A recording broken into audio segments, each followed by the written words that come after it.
earth made from teen. In fact, all of the animals and all of the species that exist on this planet also are made from teen. So that's the common element between us and the rest of the life that exists on this planet. All of the animals and all of the insects, all of it, that's from teen. Fine. But there's something additional about this creation that he's about to make, our Father, and by extension us, that is more than just teen. There's something more than just this animal presence, this animal existence. And by the way, we have something in common with animals. Animals seek food and shelter. We go to the grocery store seeking food. We go to the restaurant seeking food. We look for shelter too. In fact, those are the two primary things that drive us to get an education and get a job or start a business. At the end of the day, it boils down to food and shelter. What's in the fridge and whether or not you're living in a home that has proper shelter. Are the electricity bills paid? Is the water running? What I'm trying to say is we're just way more advanced at getting food and shelter than animals, but at the end of the day, those are the same basic functions. And then they procreate. They have children. They continue the species, and that's what human beings do too. So in that sense, as far as the continuity of life, we're not that much different from the animal kingdom and from what any other species does. We build homes, a bird builds a nest. We go out and seek our rizq, and the birds go out and they seek their rizq. But then Allah adds, He's informing the angels, why is this creation from dirt different from all the other species that exist? فَإِذَا سَوَّيْتُهُ When I make him balanced, taswiyah is actually to perfect and balance the craft of something. So for example, if somebody's designing, or welding metal, they kind of make sure that the metal is welded completely even, and they have tools to make sure that it's completely straight. That's called taswiyah. So Allah says that there's a level of balance and perfection that is going to be added to this creature that doesn't exist in other creatures. But in one sense, other species physically have way more balance than we do. Monkeys can hang on one arm. They have pretty good balance. Birds have amazing reflexes, right? So this is talking more than just our ability to stand up on 2 feet. Allah is telling us that human beings will have an ability to balance opposing things. They're going to have the ability, for example, to balance their individual needs with the needs of their family. They're going to balance their personal responsibilities with social responsibilities.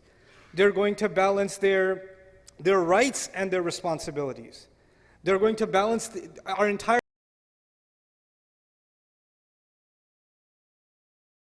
our thought process. So let me explain what that means. When a hungry dog sees something, it goes and it bites it. It doesn't think about the consequences. There's the emotion and then there's the action. That's it. But human beings, they can look at something and say, no, that's illegal. No, that's haram. No, their mind comes in at work. They think about the consequences. You're getting late for work. There's a red light, right? You have the ability to balance your emotion, your need, your desire to get to work early, but your need to abide by the law and stop at the red light. We're able to balance our thoughts and our emotions. Unlike other species, when they have an emotion, they have an impulse, they jump on it. They react. But we can think about the consequences. We can think about the long term. We can hold ourselves back. That's actually one of the great names of our intellect in the Quran is Al-Hijr and An-Nuha. These are words that are used to describe our intellect. And Al-Hijr means a boulder, a rock, because a rock is a barrier to moving forward. And An-Nuha is prevention, because our mind prevents us from doing stupid things. It gets in our way, and sometimes I get overwhelmed with emotions and we make stupid decisions, or we say things we shouldn't have said, or we do things we shouldn't have done because we weren't thinking at the time, because we let our emotions get out of balance, right? So Allah Azza wa Jalla here says human beings will be made with this amazing ability of balance. Then He says, وَنَفَخْتُ فِيهِ مِنْ رُوحِي, and then on top of that, I will blow into him from my own ruh, meaning the ruh that Allah especially designed for this human being, this special spiritual connection, this special thing that will connect him, this human being, and Allah together in a unique way, in this unique, powerful way. That's what's going to be inside him. So this ruh is inside him, unlike other animals and other species. There's a special kind of thing, a special kind of light inside this human being. So he's made up of these 3 things. He's made up of dirt, And he's made up of this balance, and he's made up of this ruh. 3 components Allah described in this ayah, and he let the angels know these are the 3 parts that will make this human being amazing. And when these 3 things come together, then فَقَعُوا لَهُ سَاجِدِينَ, then fall into sajda. So when you study sajda in the Quran, you learn something.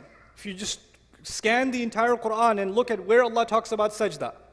Allah talks about sajda when something incredible happens. Allah talks about sajda when a miracle happens. When the sorcerers, the magicians, saw the staff of Musa turn into a snake, a giant snake, and eat whatever ma ya'fikun, whatever they had made up, they couldn't help themselves. They fell into sajda. When Christian people came to visit Rasulullah sallallahu alaihi wasallam, and they heard the Quran, تَرَى أَعْيُنَهُمْ تَفِيضُ مِنَ الدَّمْعِ, you're going to see their eyes start rolling with tears. يَخِرُّونَ لِلْأَذْقَانِ سُجَّدًا, they fall on their faces in sajda because they're so overwhelmed by the miracle of the Quran. There's even an incident in the seerah of the Prophet ﷺ where when the ayah, the kuffar were listening. The kuffar, they don't even believe in the Quran. They were listening. فَأَنذَرْتُكُمْ صَاعِقَةً مثل صاعقة عاد وثمود. When the ayah came, I warn you of a thunderbolt like the one that came to Ad and Thamud. They fell into sajda. They couldn't even help themselves. They fell into sajda. The Quran is describing over and over again when something overwhelming happens, something incredible happens that Allah does, that only Allah could do, that a human being feels so powerful, it's like their knees buckle and their pride disappears, and this thing that carries our pride falls on the face. In every culture, historically, this is the place of pride. This is why the king wears the crown here, not on the wrist. Nowadays, the status symbol is an expensive watch or so that's on the wrist, right? But historically, what is the show of pride in every culture is what goes on the head, right? The turban goes on the head. The crown goes on the head, you know? This is the show of where you stand. There are countries in the world today where they have certain kinds of headgear. Only the locals can wear that. If you wear that, you get in trouble. You can wear a different color. You can't wear, that's their color. That's the elite class, you know? This is our pride. This is our sense of position in society. And you know what? All of that disappears when you recognize the power of Allah. You're overwhelmed by that, you just fall into sajda. That's what the Quran describes over and over again. And Allah is making a claim here to all of the angels. And the angels, it's important to note, the angels don't just see the seen. The angels are creatures of the unseen. So what is invisible to us, like the arsh of Allah, what is invisible to us like the jinn, what is invisible to us like the secrets of the skies. Many of them, the angels, they travel through the skies. So we can be amazed by a mountain or an ocean or a waterfall, the seen world. That amazes us. When somebody studies the universe and looks through an electron microscope, they can be amazed by the vastness of the seen universe. Can you imagine? Add to the seen universe those that have seen the unseen also. How much more amazed by what Allah does are they? And then on top of that, they get to communicate directly with Allah. Allah talks directly to the angels. They're not like us. They have direct back and forth communication with Allah. And Allah is telling them that this creature is so incredible. Of all the vast universe that He created, of all the things that He put in this remarkable seen and unseen kawn, He says this one thing is so powerful that every last one of you should be overwhelmed at what Allah has done when He created Adam. That you should fall into sajda. You should just be like in awe of this incredible miracle of Allah that deserves that all of the angels of Allah, فَسَجَدَ الْمَلَائِكَةُ كُلُّهُمْ أَجْمَعُونَ, all of them, all together fell into sajda. The thing is, when the staff of Musa alayhi salam incident happened, a few magicians fell into sajda. When a few people heard the Quran, a few, the disbelievers fell into sajda, or some Christians fell into sajda. You find some fall into sajda. And you find in this one incident, every angel that Allah ever created is commanded to fall into sajda. How big of a miracle, how big of a deal is the creation of Adam alayhi salam? How powerful is this creation? When you contemplate that, and again, Adam has not been created yet. This is just the announcement. Why should you be so amazed? What deserves this sajda? What warrants it? Why should they fall on their faces? Well, it's because of these 3 things. إِنِّي خَالِقٌ بَشَرًا مِّن طِينٍ فَإِذَا سَوَّيْتُهُ وَنَفَخْتُ فِيهِ مِّن رُوحِي. Then الفاء السببية. Therefore, or thereafter, fall into sajda. The fa could be sababiyya too. Thus you will fall into sajda before him. So now, this announcement is made. And Iblis, we know, heard this announcement also. And if Iblis heard this announcement, he also knows that Adam is made up of three things. I keep saying three things so it sticks in your head. Three things, three things, three things. But we know that when, Allah tells us that when he refused to do sajda, he turns to Allah. He doesn't say, خَلَقْتَنِي مِن نَارٍ وَخَلَقْتَهُ مِن طِينٍ وَسَوَّيْتَهُ وَنَفَخْتَ فِيهِ مِن رُوحِكَ. He doesn't say that. He says, you made me from fire, you made him from dirt. That's just one of those three things, isn't it? There's two more things. And he knows about those two other things. He knows about the taswiyah, the balance of the human being. He also knows about the ruh that is inside the human being. But when he complains to Allah that you made him from dirt, he pretends that he doesn't know about those other two things. But he does. He fully knows. This is a really important thing that I want to highlight in these brief moments in this khutbah. There's hundreds of lessons in the story of Adam alayhi salam, but I hope I can do some justice to this one lesson that I want you to take today. And that is that when he denies these other two things, he knows that if he acknowledges those two things, then he has to acknowledge how incredible the human being actually is. But if he only acknowledges the dirt, if he only acknowledges the mud, then what's the difference between Adam and a horse? What's the difference between Adam and a cow and a monkey? They eat, he eats. They get shelter, they get shelter. They have kids, he has kids. He's just an evolved animal. That's all. Okay, so he can stand on his 2 feet. Big deal. What's the big deal? He's just an evolved species. There's nothing more to him. There's nothing more to him. So he deliberately denies two components of our existence out of the three. Two of them, he denies them, and if he accepts them, then he has to accept the supremacy of what Allah has made, the remarkable thing Allah has made. Now, he hates humanity. He blames Allah for giving us this position, and he swore that he wants to not only see Adam alayhi salam fail, because if you hate Adam, then you got Adam expelled from Jannah, you should be like, I'm good now, I got my revenge, feel better. Nah, he doesn't feel better. He's like, now I'm going to get his kids, and now I'm going to get his family, and now I'm going to get their kids, and their kids. And he keeps ruining human beings time and time and time and time again, and the rage of his fury doesn't go away. He doesn't feel any better after getting revenge or destroying. He doesn't feel any better. So the thing is, how does he destroy human beings? He does many things to destroy us, but one of the most important things he does, which is actually, now I get to talk about the topic of my khutbah today. One of the things that we learn from this passage and these ayat of the Quran is that Iblis did not want the human being to be acknowledged as something worthy. And his greatest success, one of his greatest successes, if he can convince you and me that in fact you're not worthy. Self-worth, valuing yourself, respecting yourself as a human being, is actually one of the great crises in the world today. People in the world of sociology, people in the world of psychology, people in families across the world are facing a crisis of people who don't see any worth in themselves. Oh, I used to have a job, but I'm retired now. Nobody cares about my opinion. I'm worthless. I just sit home all day. My son has a job. My daughters are gone away to college, and I'm just useless here. I'm just a burden on everyone. There's an old man sitting in his home thinking he's completely worthless. All I can do is just go to the masjid and come back, but I live with this worthlessness inside me. It's just better if I just die. These are the thoughts he has inside. He doesn't say it. Sometimes he even says it. He lives with this worthlessness. A young man lives with worthlessness. He says, my brother graduated, my cousin got a job, everybody else is doing better, this one already got married, look at me, I've got nothing. I didn't accomplish any of those things. Oh, I wasted so many years. I should have done this, I should have done that. Everybody tells me I'm a loser, I must be a loser. What does Iblis want to do? He wants to get people to say things around you in your life. They'll say things to you that make you feel worthless. They don't even realize they're doing it. They don't even realize it. But they're having this effect on you when you start thinking, yeah, maybe I am worthless. Maybe I'm not that big of a deal. I'm a nobody.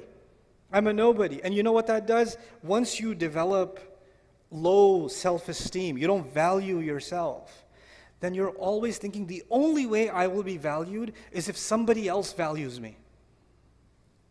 If somebody else approves, then I have value. So I'm gonna take a picture of myself, I'm gonna make sure I change all the filters enough times, and then I'm gonna post it online, and I'm gonna wait for somebody to do this, or somebody to put one of these, or at least a mashallah or something. Give me something, because if somebody gives me, I have some value. Okay, now what do I got to do? I need more value, because I'm worthless again. I haven't posted in 2 days. I need to get back on. I need to feel valued again. When you don't have enough value for yourself, you're always looking for value from where? Somewhere else. Someone else. Always looking for somebody else's approval. Always looking for somebody else's compliment. You didn't say anything. You didn't do, so what do you think? What do you think I should do? What do you think of this? What do you think of that? Constantly asking for somebody else's opinion. Because without it, you're worthless. And then you become afraid.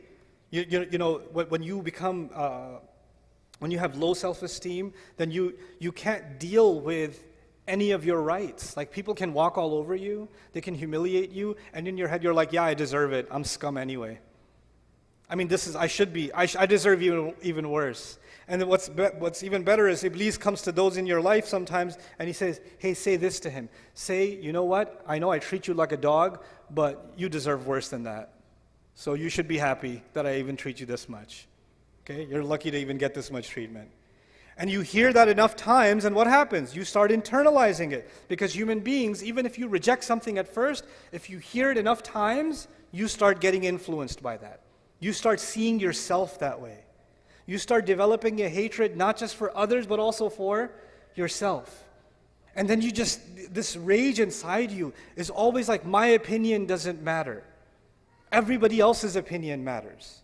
My voice is no good. Everybody else's voice is better. My presence is a burden. I have nothing to offer anyone. When you start developing this is a great victory of shaitan, because shaitan says, that's what I was saying, man. That's exactly what I was saying. Just dirt. Look at him. What balance, what ruh. And what does Allah do? Before you and I even came on this earth, because of what our father was given, which we have been given, the creation of our bodies, then on top of that the taswiyah, and on top of that the ruh.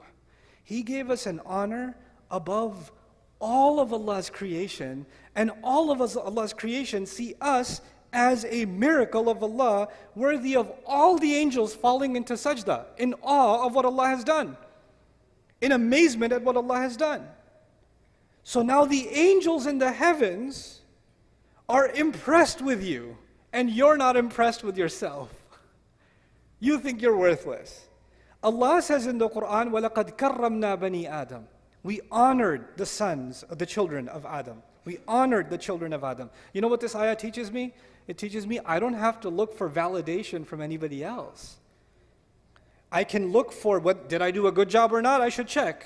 Did the food come out? You shouldn't take this lesson and say, you know what? I don't need anybody else's opinion. Now, I'm going to go home and pour all the salt into the food and then cook it and say, how does it taste? Well, I don't care about your opinion because Allah has honored me. That's not what I'm saying. That's not what I'm saying at all. We do need to get correction from each other. And by the way, when you value yourself, then being criticized is not humiliation.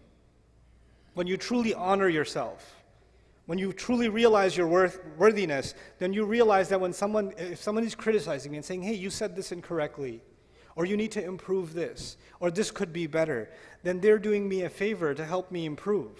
I don't feel like I'm being insulted, because when you have really low self-worth, then criticism feels like you're being pushed even lower down. But that feeling goes away once you have value for yourself. Once you recognize Allah has given me value. Then you start seeing correction or criticism as an opportunity to grow. It's not humiliating anymore. But this is one side of the equation, that we value ourselves. But Iblis, imagine somebody gave you didn't believe in yourself. You don't think you're that good, but you applied for a job anyway, right? You applied, they're like, I'm pretty sure they're not going to hire me. You get a call back and they want to give you the executive position. Way higher. And from what you know of yourself, you're like, I'm so not qualified for this. But you get put in that position anyway. Now once you get put in that position, I want you to think about, and I want myself to think about, what's going on in my head inside? Am I thinking, yep, the boss is here. Watch out. That's my chair. Or are you thinking, I have been given such a high position, I better live up to this. I better up my game. I better learn more. I better become more adaptive. I better, honor this role that I've been given so I can actually prove my worthiness. So the honor was given to you first, even before you got a chance to prove yourself. The healthy attitude would be, I need to live up to this. Like it or not, now I'm here, I better step up. You understand? On the flip side is someone who gets that position without having earned it, and then says, you know what else is there to do? I already got this position. Now I can look down at everybody else who doesn't have this position. Fake it till you make it, right? That's not how this works. This is actually the reality of arrogance. So on the one hand, we value ourselves, but what we actually are supposed to value is the potential that Allah gave us. We're supposed to value the ability to make the effort that Allah gave us, not the things that Allah gave us. The things that Allah gave us, He can give to anybody else. And these things will come and they will go. But the only thing of value before Allah and before ourselves should actually be just our efforts. وَأَن لَيْسَ لِلْإِنسَانِ إِلَّا مَا سَعَى. Human beings will have nothing of worth on Judgment Day except the efforts that they made. That's it. That's all that's going to matter. So what's this balance between confidence and humility that has to be struck? Because too much self-worth will turn into arrogance. And too much humility, then you start thinking, I'm nothing, I'm nobody. I'll give you an example of the main stage, right? So now there's arrogance. So there's this balance between confidence and humility that has to be struck. And that's what Allah Azza wa Jal defined as one of the most amazing qualities that human beings have, that Allah gave inside of us. There's this spiritual and there's this material. There's this confidence and there's this humility, and they both coexist. There's taswiyah all the time. And it's remarkable, right, that on the one hand Allah mentioned dirt, and on the other hand Allah mentioned the ruh, the two opposites, and in between them He mentioned balance. فَإِذَا سَوَيْتُهُ وَنَفَخْتُ فِيهِ مِنْ رُوحِي. SubhanAllah. Like our entire life is supposed to be a struggle to find that balance, to find that real worth in ourselves, so we're not looking for it in other people, we're not looking for it in things, we're not looking for it in posts, or engagement, or followers. We're not looking for worth in the clothes we're wearing. We're looking for worth in what we give to Allah Azza wa Jalla. And if you're an old gentleman or you're retired and you feel like you have nothing to offer the world, stop thinking this way. Every one of us will be a learner until the day we die. There's no age where you should stop learning. And the more you're learning, the more you're enriching yourself. And the more you enrich yourself, naturally the world around you gets enriched. There's more wisdom you can offer. There's more you can give. Somebody, and this is the last thing I'll share with you, a gentleman who passed away recently that I knew about, an elderly gentleman who had retired many years ago, and he was just living at home, and he spent his entire day just studying and learning and studying and learning. And when he passed away, his children, because he hadn't had a job, so if you look at it from a material point of view, he was kind of a financial burden on the family, trips to the hospital all the time, and what are we going to do with him? Who's going to take care of him? But on the other hand, when he left, all those kids and his grandkids and all of them, you know what they remember? The things he used to read and he used to share, the wisdom that he used to share. And that those little bits of wisdom, you don't know, they might change that grandson's life. There may be a time where, just like Allah describes Yusuf alayhi salam, لَوْلَا أَرَّآ بُرْهَانَ رَبِّهِ. Yusuf alayhi salam heard some bits of good counsel from his father Yaqub when he was little, and so many years of his life he held on to Islam. The only tarbiyah he had were some words of wisdom he heard from his father years ago, right? So no goodness is worthless. No good effort is worthless. No human being is worthless. Find value in yourself that Allah has already given you. May Allah Azza wa Jal